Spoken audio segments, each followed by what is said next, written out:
제30차 비상대책위원회 개회를 선언합니다. 인사 말씀에 앞서서 오늘 부여군, 청양군 선거구 국회의원 재선거 저희 민주당의 황인석 후보자의 추천서 수여식이 있겠습니다.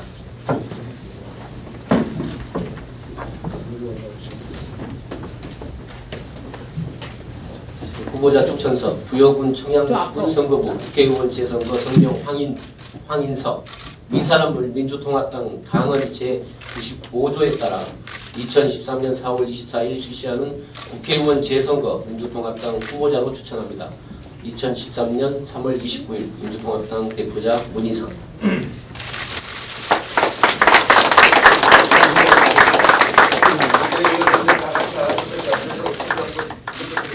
네, 같이 우리 비대위원들께서도 호주를 취해 주시기 바랍니다.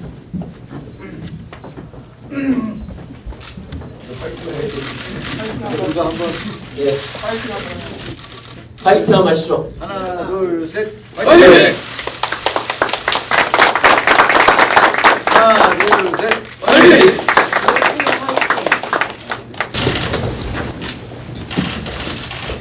이번 부여 청양 지역구의 재선거를 하게 된 배경에 대해서 말씀을 드리면 새누리당의 텃밭인 저희 부여 청양 지역구의 오만함과 또 그동안 정치적으로 오랜 동안 텃밭이었다고 하는 그런 정치적으로 썩은 고인물이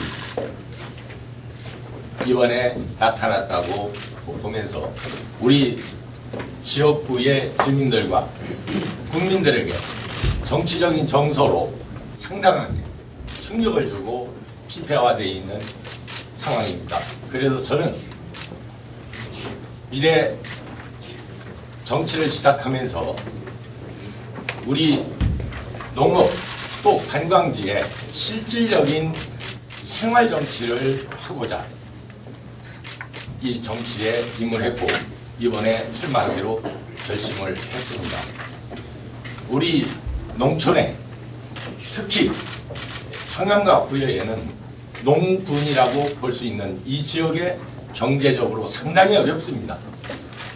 우리 농촌이 이렇게까지 피폐되어 있는 상황에 우리 정치권에서 이런 것을 보다듬어 주는 정책이 아직까지 나오지 않고 현 정부에서도 우리 정치에 대해서 농촌에 대한 문제는 지금 다루지 않고 있는 것을 저는 가슴 아프게 생각하면서 앞으로 정치를 하면은 농민과 축산인과 그리고 서민 그리고 소상공인들을 지켜내는 그런 정치를 하고자 출마를 결심하게 되었습니다. 네, 박수 한번 부탁드리겠습니다. 네, 이어서 문희상 비상대책위원장의 인사 말씀드리겠습니다. 예, 아주 가슴 벅찬 시간입니다. 우리 부여 청량에 새로운 큰 빛이 이제 있을 것이다 라는 예감이 듭니다. 황인석 후보 화이팅! 국정원의 대선 여론 조작과 정치 개입 증거를 폭로한 우리 당 진선미 의원의 이메일이 해킹당했습니다. 진선미 의원 보좌진과 국정원 게이트 사건을 보도한 한겨레 기자들도 이메일 해킹을 당한 것으로 알려졌습니다. 경천 동지할 헌정사상 초유의 일들이 연일 벌어지고 있습니다. 이런 해킹은 바이러스와 악성 코드 공격이 아니고 메일 내용과 연락 대상 확인을 주목적으로 한 특정 집단의 계획적이고 의도적인 해킹이라고 합니다. 특히 우리는 진선미 의원실과 기자 이메일이 해킹당한 그 시점이 원세훈 원장의 댓글 조작 지시 증거가 폭로된 시큰한 점에 주목합니다. 당시는 국정원이 원장 지시사항 유출자 색출 작업을 대대적으로 벌이던 때였습니다. 더 이상은 상상하기조차 싫습니다. 아직도 어둠의 장막 뒤에 숨어서 이 나라의 국민을 농락하는 세력이 있다면 벼락같은 심판을 면치 못할 것을 분명히 밝힙니다. 다시 한번 검찰에 촉구합니다. 증거인멸 도주 우려가 있는 국정원법, 공직선거법, 공직선거법 위반자 원세훈 국정원장을 즉각 구속 수사하시기 바랍니다. 진선미 의원과 언론이 이메일 해킹 사건 한 점 의혹 없이 철저히 수사해 주시기를 바랍니다. 민주당과 전 국민이 두 눈 부릅뜨고 지켜보고 있음을 명심하시기 바랍니다. 한반도에서 전쟁은 어느 한쪽의 승리가 아니라 7천만 결의의 공멸을 의미합니다. 그런데도 누구보다 이를 잘 알고 있는 북한 당국이 군사 도발 위협을 멈추지 않고 있습니다. 1호 전투태세에 돌입하고 핵전쟁을 위협하고 남북한 군사 통신선을 끊는다고 해서 북한이 얻을 것은 아무것도 없습니다. 오늘 오전 0시 30분에는 북한의 전력미사일 부대가 타격 대기 상태에 들어갔다고 합니다.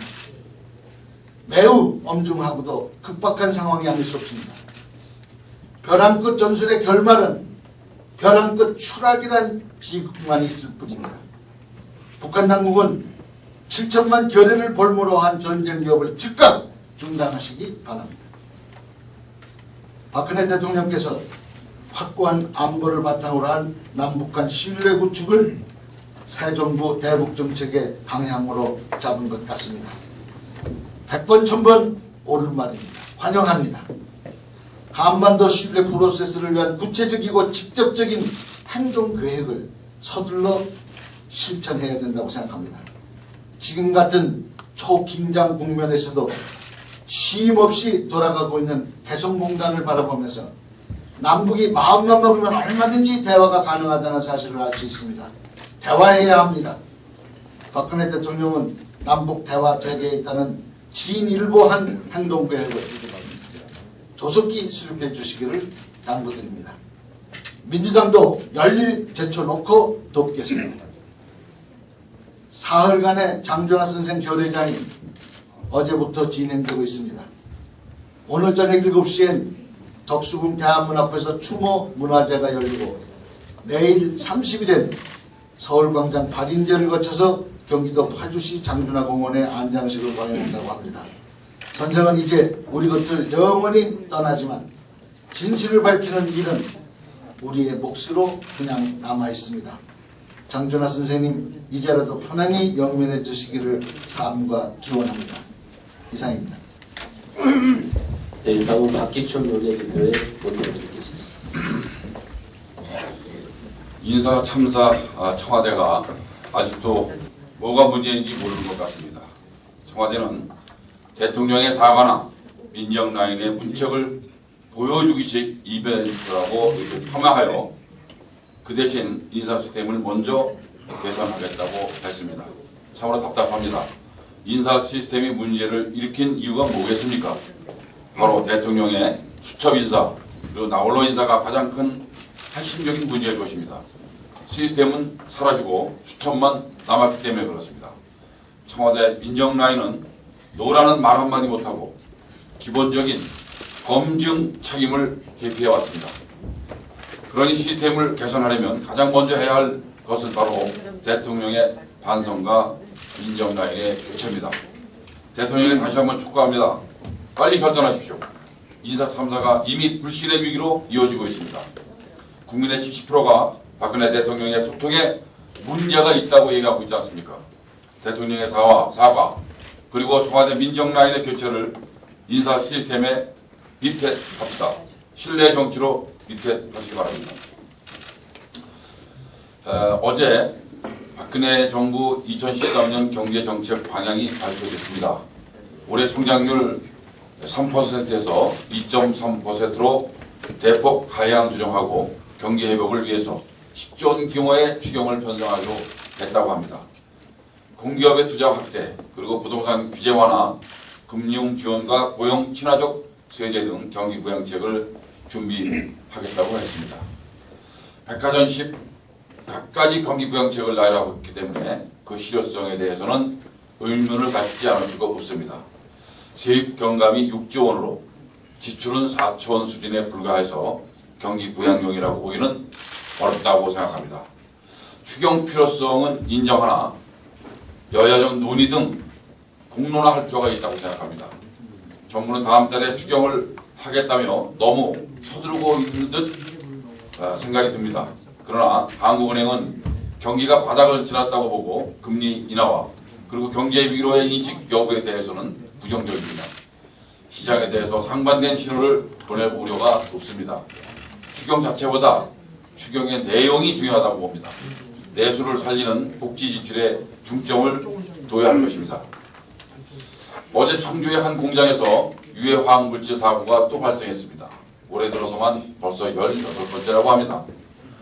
불산, 염소가스 등 잊을만 하면 터지는 유해 화학물질 누출 사고로 그야말로 국민들은 노이로제가 걸릴 지경입니다. 대통령이 제시한 국민 불안 4대 악의 유해 화학물질 사고를 추가해야 할 그런 지경에 놓여 있습니다. 피해 최소화에 만전을 기하겠다고는 피해 최소화에 만전을 기하겠다. 정부의 앵무새 같은 답변은 이제 국민은 더욱 불안케 만들고 있습니다. 유해 화학물질 사고의 특성상 돌이킬 수 없는 피해를 야기하게 되는 것은 주지의 사실입니다. 사고 피해 최소화에 앞서서 사고 방지책을 강구해야 합니다. 사고 방지를 위해서 정부와 기업들이 적극적으로 나서야 하는 것은 물론이고 우리 민주당도 관련 입법 정비를 위해서 그것을 통해서 국민이 안심할 수 있는 대책을 마련하는데 앞장서겠습니다.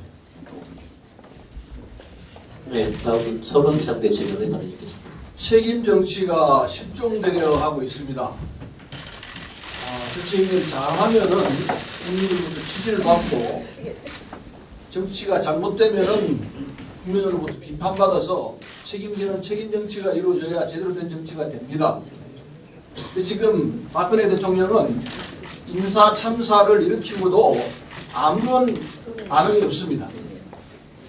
한간에 나오는 보도 내용으로 보면은 그냥 지나갈 듯이 하고 있습니다.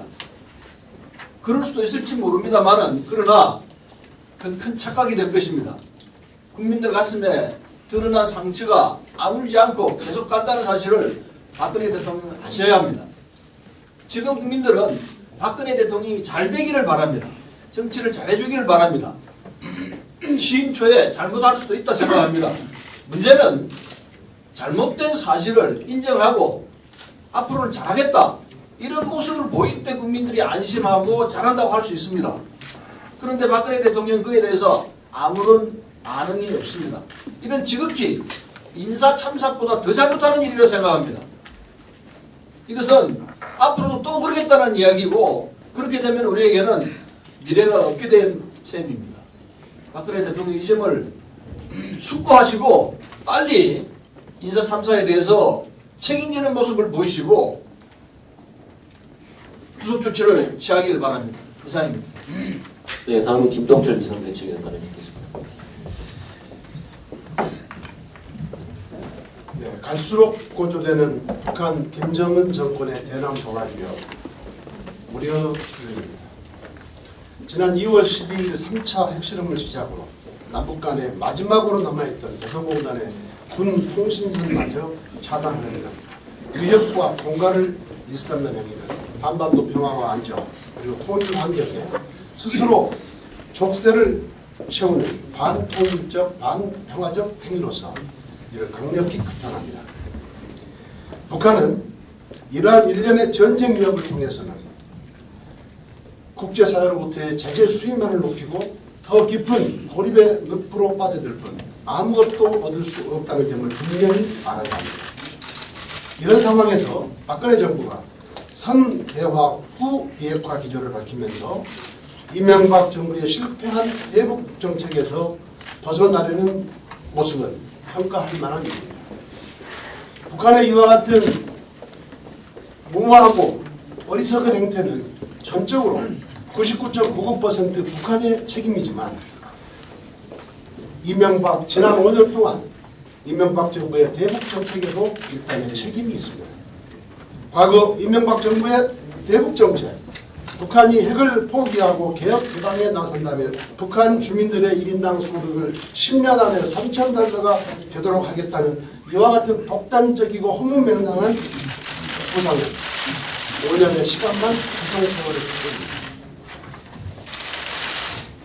이명박 정부 5년 동안 남북 간 대화도 교류협력도 이산 가족들의 꿈도 좌절되는 등 남북 관계를 파탄시키고 북한의 핵과 미사일 개발 능력만 증대시켰을 뿐입니다. 또한 이명박 정부의 한미 동맹 올인은 중국의 대북 장악력만 높여주고 결과적으로 중국에 대한 북한의 경제적 중성만 극대화시켰습니다. 박근혜 대통령이 공약한 한반도 평화 프로세스가 실현되기 위해서는 대북 압박만으로는 한계가 있습니다. 미국 오바마 2기 행정부가 한국의 대북 정책을 근간으로 삼겠다.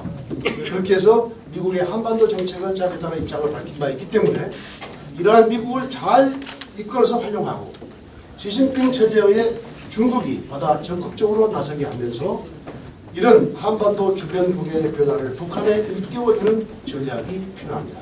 감사합니다. 네, 다음은 문병호 비상대책위원회 발언 듣겠습니다. 예, 문병호 의원입니다.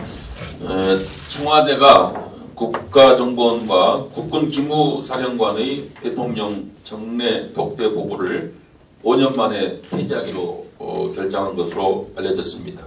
이 같은 방침은 정보기관의 정치 개입 논란을 불식시키고 고유 업무인 대북 및 해외 정보에 주력하기 위한 조치로 해석이 됩니다. 긍정적으로 평가하고 반드시 실천해 주실 것을 부탁드리겠습니다. 지금 박근혜 정부와 새누리당이 국정원의 사이버 권한을 강화하는 법안을 추진하고 있습니다. 한마디로 적반하장이고 정치적 의도를 의심하지 않을 수 없습니다. 국가사이버위기관리법은 국정원이 온라인상의 개인정보에 대해 감시할 근거를 주는 법입니다. 이렇게 되면 국민들은 온라인상의 가벼운 정보 비판도 눈치를 봐야 됩니다. 한마디로 국민감시법이 될 수가 있습니다. 이런 표현의 자유를 억압하는 국민감시법은 결코 용납될 수 없습니다. 민주당으로서는 절대로 받아들일 수가 없습니다. 지금은 국정원의 정치 개입을 개혁해야 하는 시점입니다. 이런 시기에 국정원에게 국민 감시와 정치 개입 근거를 주는 것은 적반하장이고 거꾸로 가는 것입니다. 사이버상의 대응이 필요하다면 국정원이 아닌 총리실 등 중립적이고 총괄적인 사이버 컨트롤 타워를 만들면 될 것입니다. 지금은 국정원의 정치 개입을 차단하는 전면적인 개혁을 해야 합니다. 국정원을 통일 해외정보원으로 이름을 바꾸고 권한과 직무를 조정해서 정치 개입의 근거와 기구를 없애야 합니다. 따라서 지금 정부의 의담에서 운운하는 국가사이버위기관리법은 즉각 더 이상 발전돼서는 안 되고 폐기돼야 한다고 생각합니다. 다음 복지예산 후퇴, 국채 발행 추가 경쟁 예산은 안 됩니다. 어제 박근혜 정부 2013년 경제정책 방향이 발표됐습니다. 올해 경제성장률을 2.3%로 하향 조정한 점과 경기 부양을 위해 다음 달에 추가 경정 예산을 편성하겠다는 방침이 눈에 띕니다.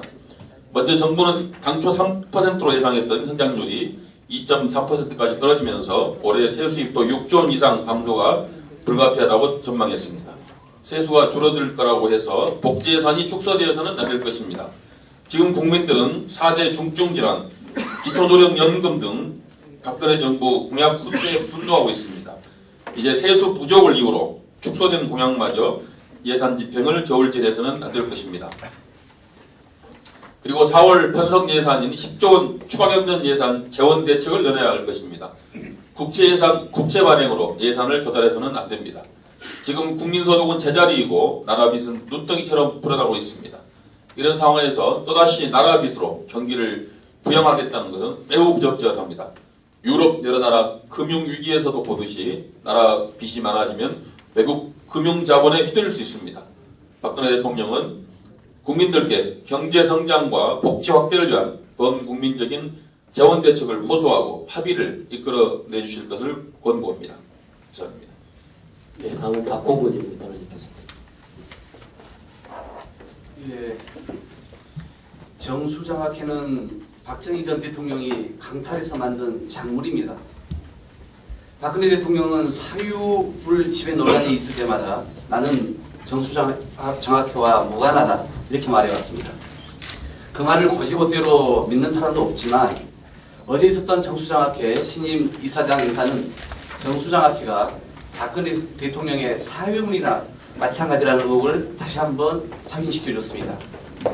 명랑대 출신이고 또 박근혜 대통령이 이사장으로 있었던 한국문화재단 감사 출신이고 그리고 이 정수장학회에서 장학금을 받은 사람들로 구성된 상청회의 회장을 역임한 자신의 직계 신복 김상천을 신임 이사장에 앉힌 것은 정수장학회를 사회에 한원하지 않고 자신의 영향력 아래에 두겠다는 의지를 드러낸 또 다른 인사 참사입니다. 이 김상천 이사장 임명은 정수장학회의 사회화를 뛰어넘어서 이제는 박근혜 친위 부대의 세력화, 행동화에 나서겠다는 것과 다를 바가 없습니다. 김상천 신임 이사장은 8년 연속 500만 원씩 박근혜 대통령께 후원금을 납부한 사람입니다. 충성한 사람에 대한 보훈 인사입니다. 이로써 또다시 정수장학회 실소유주 논란이 불가피하게 되었고 이는 박근혜 대통령을 두고두고 괴롭히게 될 것입니다. 언론을 장악할 의지도 없고 할 수도 없다던 박근혜 대통령이 MBC와 부산일보 지분을 가진 이 정수장학회 친박 신복을 이사장으로 바지 이사장으로 앉혀서 대리 운영하는 것과 다를 바가 없습니다. 박근혜 대통령은 결단을 내려서 당장 정수장학회를 사회에 환원해야 마땅합니다. 내일 열리는 정부 여당의 당정청 회의는 인사 실패와 국정 운영을 바로잡을 절호의 기회이고 마지막 기회입니다. 회의에서 국정과제 실천 로드맵을 짜는 것은 중요합니다. 그러나 아무리 좋은 로드맵도 국민적 신뢰가 없으면 무용지물입니다. 그런 의미에서 이번 당정청 회의는 인사 참사에 대한 반성과 대국민 신뢰 회복의 계기로 삼아야 합니다.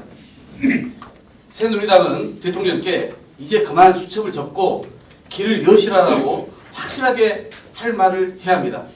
시끄러운 소리가 문 밖으로 좀 나더라도 대통령이 똑바로 인식하도록 목청을 높여야 합니다. 이번에도 받아쓰기만 하고 돌아오면 국민들로부터 여당 구실을 못한다고 손가락질을 받고 말 겁니다. 대통령과 새누리당은 국민들과 야당의 이러한 경고를 가볍게 흘려들어서는 안 됩니다.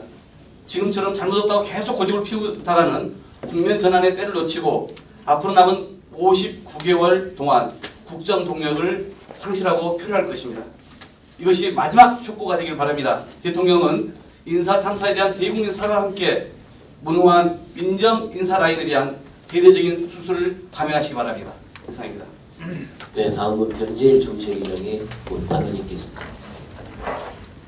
예, 어제 박근혜 정부에서 2013년도 경제정책 방향을 발표했습니다.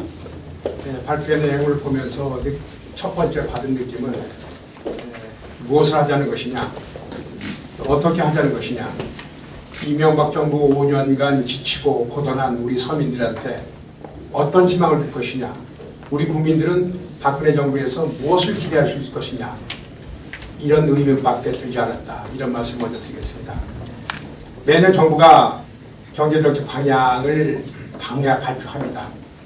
그런 내용에서 특별한 변화가 없다. 이런 걸 느꼈고, 특별하게 이명박 정부 말기인 지난해 12월 달에 발표한 2013년도 경제정책 방향, 크게 다른 것이 없구나, 이런 것을 느꼈다는 것을 먼저 말씀드리겠습니다. 그 중에서도 그 경제 전망치에 관련해서는 2012년도 9월달에 4.0%의 경제 성장 전망을 했고, 지난해 말에는 3.0%, 또 이번에는 2.3%로 불과 6개월 만에 1.7%포인트가 떨어졌습니다. 이 경제 전망은 KDI가 주도적으로 하고 있습니다. KDI의 원장을 하시던 분께서 경제부총리로 입각하셨습니다. 그러면서 이렇게 경제 전망치가 흔들리고 있습니다. 박근혜 정부가 출범하면서 이명박 정부 말기에 남겨놓은 3.0%의 경제 성장 전망치가 2.3%로 추락한 것인지 묻지 않을 수가 없습니다. 오히려 박근혜 전 정부의 출범이 우리 경제, 우리 기업한테 부정적인 시그널을 보낸 것이냐, 확실하게 점검해 보도록 하겠습니다. 대선 공약을 이행한 분야에서도 세부적인 내용이 대부분 빠져 있습니다. 공약을 이용해서 82.5조 원을 세출 구조 조정을 해서 달성하겠다. 53조 원은 세입 확충을 조달하겠다. 이런 큰 틀에서 얘기를 하고 있으면, 방금 문병우 의원께서 지적한 바와 같이 세출 구조 조정 파트에서 경기 활성화를 위해서 SOC 투자는 줄이지 않겠다고 발표했습니다.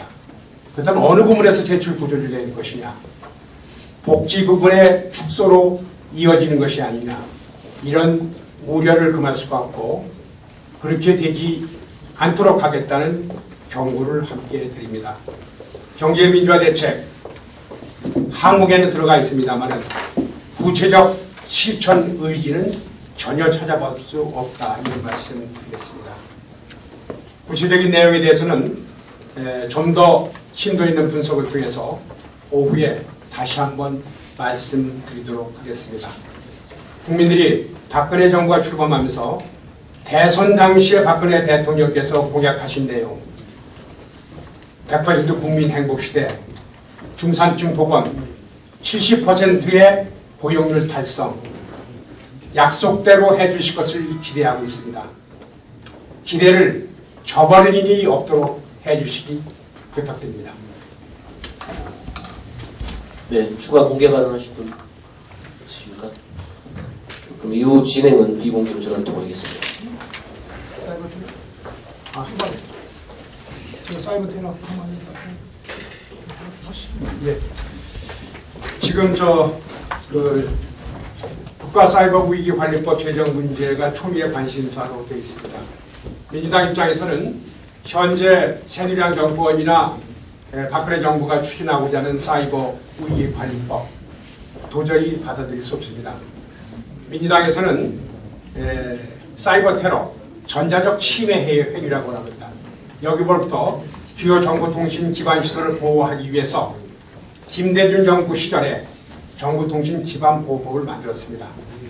그 정보통신 기반 보호법에 따라서 민간 분야와 공공 분야를 구분해서, 민간 분야는 당시의 정보통신부, 이명박 정부에서의 방송통신위원회 주관하도록 하고, 공공부문은 국가정보원이 주관하도록 업무 분장을 해놨습니다. 그리고 이 업무를 효과적으로 추진하기 위해서 국무총리 실장을 위원장으로 하는 정보통신 기반보호위원회를 12개 중앙행정기관 차관으로 구성했습니다.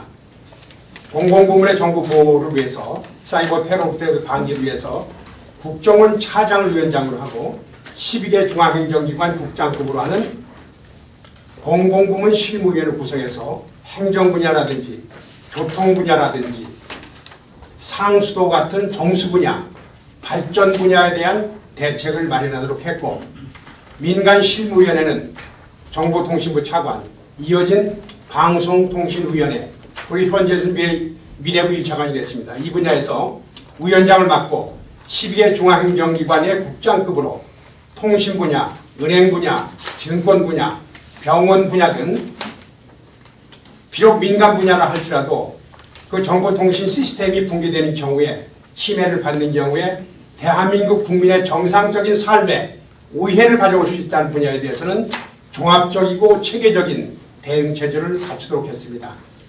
또 양 분야의 기술적 지원을 해서 민간 분야에 대해서는 정보통신부 산하, 방송통신위원회 산하였습니다. 정보보호진흥원에서 기술적 지원을 하도록 했고, 공공부문에 대해서는 국정원 산하, 보안연구소에서 기술적 지원을 하도록 시스템을 완비했습니다. 이명박 정부에서 국가정보는 이런 업무에 소홀히 하면서 민간 정치 개입에 몰두했습니다. 방송통신위원회는 이런 고유 업무는 소홀히 하면서 방송 장악에 몰두했습니다. 보수 정권의 이러한 본래 업무를 회피한 결과가 지금 우리가 맞고 있는 사이버 테러 위기가 아닌가 생각됩니다. 민주당에서는 이런 사이버 테러 위기에서 법적, 제도적 정비를 어떻게 할 것인가, 기술적 지원을 어떻게 할 것인가에 대한 종합적인 점검과 체계적인 대책 마련을 해서 민주정책연구원 산하에 사이버 테러 대응 대책팀을 만들어서 법적, 제도적 보안 방안을 마련해 나가도록 하겠습니다.